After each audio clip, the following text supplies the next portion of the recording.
In the news this week, Fremantle's dark underbelly exposed. The cleanup begins following our exclusive report. We have an update on this matter. Watching movies as a detainee commits self-harm. Internal report details Unit 18's mismanagement. One step, $1. Aishwarya's parents walk from Morley to Margaret River to raise support for their daughter's foundation.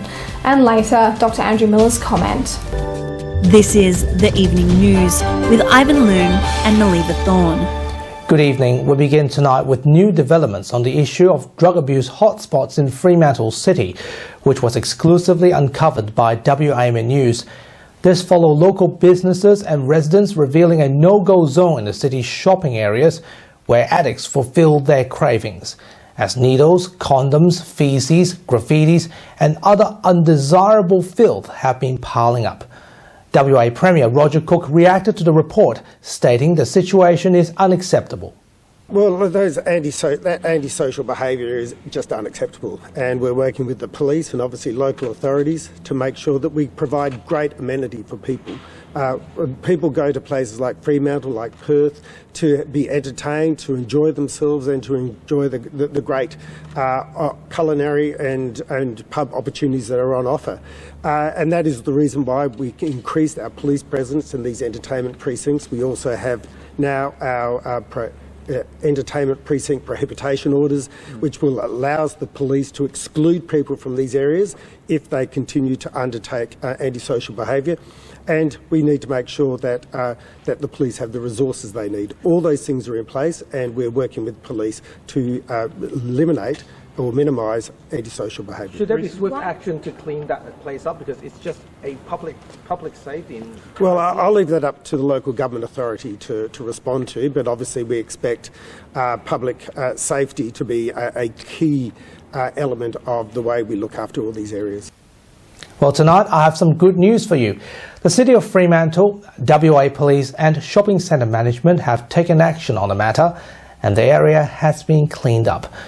In a statement to WAMN News this weekend, the City Council spokesperson says a manager from the City of Fremantle, along with senior police and managing agent of the complex, attended the location. They discussed ways to mitigate and reduce undesirable activities in the area with shop owners. The remnants of recent activities have been cleaned up. We went back to the location this weekend and we can confirm that the location has been cleaned up. It's a win for small businesses and residents who felt they haven't been heard properly. I think it's a small win. It's a small win. We need a bigger win. We need this to be consistent. And over a long term, not just a quick little tidy up. We need this to be consistent. The internal investigation into the death of the juvenile detainee at Unit 18 has been made public. Police and Corrective Services Minister Paul Papalia, along with the Corrective Services Commissioner, revealed confronting details after media allegations of prison guards sleeping on the job and watching movies during the incident. Meanwhile, First Nations activists are calling for manslaughter charges against those allegedly linked to the incident. An internal investigation over the death of a 17-year-old juvenile detainee at Unit 18 has exposed significant working cultural issues among WA prison officers. Unit 18 is a section of Casuarina Prison where WA's most difficult managed and serious juvenile offenders are detained. WA Police and Corrective Services Minister Paul Papalia, along with the Corrective Services Commissioner, addressed the media this week after a rare ministerial decision to release the findings to the public. An internal report into the events surrounding Cleveland's death has now concluded. It was conducted by the Professional Standards Division within the Department of Justice and has provided some clarity about what happened in the lead up to his attempted suicide, during the emergency response and in the hours following. That report was given to me yesterday, and swift action has been taken to address some serious failures which were identified. The key elements of the report include the CCTV in Cleveland's cell has been covered up with toilet paper. A youth custodial officer spoke with Cleveland after he reveals the intent to self-harm. The officer briefly spoke with him before speaking to 2 other detainees. 13 minutes later, the officer found Cleveland was unresponsive in his cell and the senior officer was notified about the incident. The minister reveals other issues identified in the report, including 2 staff members not signing out their body cameras on the night, staff resting and watching movies when Cleveland self-harmed, and Cleveland should not have stayed in a damaged cell. Individually, none of these things are acceptable. Collectively, they are disturbing and confirm the need for significant cultural change. It's important we act now to ensure the department is doing everything it can to safeguard against a similar tragedy happening in the future. Meanwhile, one of Western Australia's top First Nations advocates is calling for manslaughter charges following the findings. Megan Cracker from the National Suicide Prevention and Trauma Recovery Project revealed her demands for legal consequences. It's not just about the answers, it's also about culpability. It's also about criminal charges. And this needs to happen. I'm actually calling for criminal charges to be laid, because at the end of the day, a 16-year-old boy has now passed through the neglect and the breach of duty of, a 16-year-old boy has now passed because there was a breach of the duty of care. So I'm calling for charges. Unit 18 is not what we want, and it will be closed as soon as another suitable location is created. A new GP clinic has officially opened in Karawar today, filling a much-needed medical gap in Perth's southern suburbs. Park Medical Centre's brand new practice received grand opening treatment with Premier Roger Cook inspecting the brand new facility. The company is confident that the clinic will fulfill health services demands in the region with several new doctors, nurses and new state-of-the-art equipment. The clinic is also equipped to deal with cardiac arrest emergencies. As you know, government spent a lot of money on hospitals and in high-level care, but it all begins here behind these doors. That is that close conversation and relationship you have with your local GP who knows you, knows how you deal with particular prescriptions, knows how you've progressed in terms of managing your chronic disease or really just protecting your health. And that's why primary health care is so important to the well-being of our state and of our nation. We want to be the major provider of primary health care in Western Australia because I see there's a great need to provide quality health care. We are not just any other practice. We have set out to be the best and we are well on our way there. Aishwarya's father, Ashwar, will be walking from Morley to Margaret River, covering over 300 kilometres to raise money for the Aishwarya Foundation. Aishwarya's father began his journey this week, along with leading multicultural advocate Suresh Rajan. The family says they always had something in mind, that they had to do something unique, something different and something special in honour of their daughter. Now, over 2 years later, Aishwarya's parents are hoping to raise $400,000 in their daughter's honour. Ashwar went on to saying Prasita will be selling raffle tickets along the way in local shopping centres for those in the community who would like to support their cause. The theme of Walk for Change is to raise $1 for every step that we take. But the main intention is to spread the word around about Aishwarya's Foundation and its mission, and just to spread the word around in the community. One thing in our mind that we have to do something unique, something different, something special, and and moreover we are doing this for our daughter. So even if it is a little bit challenging, it was okay. So we finally then we decided let's walk from Morley to Margaret River. That's how we came with this idea.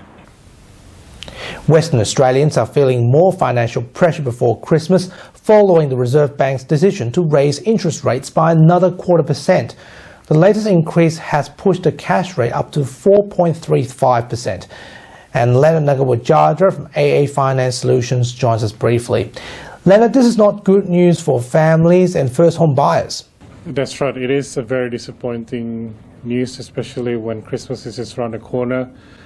With the rate increases, most likely the landlord will increase the interest rate, the rental as well, and they will pass that on into the tenants.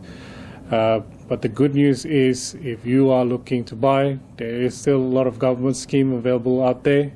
The popular one that we're doing at the moment is the first home guarantee scheme, where the government, we can buy property with 5% deposit and no mortgage insurance. So that's been quite popular. Leonard, thank you. WA Police have taken action against alleged unlawful activities in the state's tow truck industry. Operation City, a 2-week operation, was conducted in collaboration with the Transport Department, Main Roads and approximately 200 tow truck drivers from 37 different companies. During the operation, 7 tow trucks were impounded and 17 individuals were charged with a total of 26 offences. Additional notices, cautions and drug tests were also administered. Charges include no authority to drive, possessing a prohibited drug, reckless, dangerous driving and various other driving and drug-related offences. Police also noted that several drivers have connections with outlaw motorcycle gangs. State Police Traffic Superintendent Mike Peters says the operation has held unlawful tow truck drivers accountable. He emphasised that police will act swiftly and ensure members of the tow truck industry are held responsible. And now here's Dr. Andrew Miller with his weekly medical and news commentary. Hi, thanks for your time. Well, the 9th COVID wave is well underway in Australia now, unfortunately, in time for Christmas, and we're seeing a lot of disease across the country, which is affecting many people as they try to go about their business. It's also increasing the rate of admission of people to hospital with COVID and the complication of other disease, things like diabetes and heart attacks and strokes and dementia, all being complicated by the unmitigated spread of this through our community. Now it's affecting our aged care facilities with hundreds of outbreaks around the country affecting thousands of people. And unfortunately, it's starting to reduce our overall life expectancy with people dying earlier than expected. This is government policy now that we will tolerate this impact on our community, and whether or not that's wise, I suppose people will have their own view about it. But as individuals, we can certainly avoid some of the inconvenience of it by protecting ourselves in a manner that doesn't affect our lives too much, simply by wearing masks when in public, in indoor crowded places, trying to avoid situations where we might be around other people who are sick by avoiding them at work, or having policies in our workplaces which prevent people with symptoms from being there, and generally just being aware of the need to breathe clean air whenever we possibly can. And that, as you can imagine, has all sorts of health benefits. Being up to date with COVID boosters is a very good idea for the population. Unfortunately, our government is still very slow at getting the newest vaccines, as they have been from the very start of the vaccine program. It seems to have been with some reluctance almost that they've been rolling these out, and they're still not giving them to kids under 5, even though there's even more fresh studies that have come out showing just how much that group of kids do spread disease. Something that everyone who's ever had a child or has been around a child would have been able to tell you before any of this got underway. Part of this reluctance may have been a misguided view that perhaps if we let this disease spread, then it will just rip through the population and that'll be the end of it. The famous Scott Morrison push through to the other side technique. Unfortunately, what we know is on the other side is more and more waves of disease as time goes by. So just some sensible precautions, being careful, particularly around people who have immune problems, people who might be on chemo, or people who might have had organ transplant and so on, so that they can enjoy participating in our society and enriching our society, as those people always do. I think we can still get on with our lives, still enjoy our lives, but we can't do it whilst ignoring an entire class of disease, as seems to be part of the public health approach to this at the moment. So try to breathe clean air. Wear a mask out of consideration for yourself and others on public transport, when flying on an aeroplane, except when you need to have something to eat and drink. And generally, if you do have symptoms, please get a rat test. Consider antivirals if you're in the age group that those are useful for. Your doctor will be able to advise you on that. And stay safe out there, because the government sure is not stepping up to the plate in terms of preventing this spreading through our community. Thanks for your time. And that was Dr. Andrew Miller. Well, it's certainly heartening to hear about what Aishwarya's family are doing. What are your thoughts, Ivan? Well, certainly a very long journey indeed, a 300-kilometre walk. It would take approximately 7 days for Ashworth to complete the journey, and of course we endeavour to keep you up to date regarding to what he's up to. And now here's Leo Parlisi with what's coming up on 6 News tonight.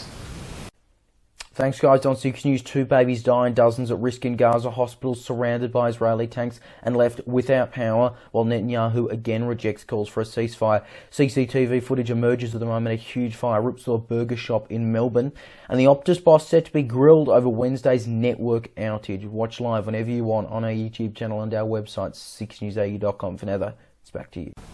Thanks, Leo. And that's our weekly news and current affairs. We have the latest news on our website, wamnnews.com.au. Don't forget to subscribe to the WAMN Extra News Club so we can continue our work in the community.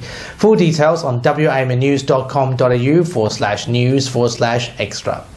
From Melly and myself, we wish you good health, good night. See you next Sunday. Thanks for watching.